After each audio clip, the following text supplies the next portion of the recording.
ఈ కలర్ వచ్చేసి మనకు సీ గ్రీన్ షేడ్ అండి. ఆల్ ఓవర్ మనకు క్రీపర్ స్టైల్లో కలంకారీ డిజైన్ అనేది వస్తుంది. విత్ వింటేజ్ స్టైల్లో బార్డర్ అనేది హైలైట్ అవుతుంది. అప్పర్ సైడ్ మనకు స్మాల్ వీవింగ్ బార్డర్ వస్తుంది. డౌన్ సైడ్ మనకు బిగ్ వీవింగ్ బార్డర్ అనేది వస్తుంది. కాంట్రాస్ట్ పళ్ళు వస్తుంది. కాంట్రాస్ట్ స్ట్రైప్స్ పళ్ళు వస్తుందండి. And coming to blouse, plain blouse వస్తుంది. అండ్ హ్యాండ్స్ కి బార్డర్ అనేది వస్తుంది. ఇలా హ్యాండ్స్ కి small border and big border కూడా వస్తుంది అండి. Blouse contrast plain blouse. Soft and light weight అండి. బటరీ సాఫ్ట్ ఉంది. అస్సాం సిల్క్ ఫ్యాబ్రిక్ మన పేజ్ లో చాలా హిట్ అయిన కలెక్షన్ లో వన్ ఆఫ్ ద క్యాటలాగ్ అన్నమాట. ఆల్ ఓవర్ లుక్ వచ్చేసి ఇలా ఉంటుంది. కాంట్రాస్టింగ్ గా మనకు క్రీపర్ స్టైల్లో పెన్ కలంకారీ కాన్సెప్ట్ అనేది హైలైట్ అవుతుంది.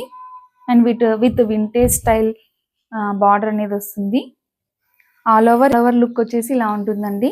కాంట్రాస్ట్ పళ్ళు అండ్ కాంట్రాస్ట్ బ్లౌజ్.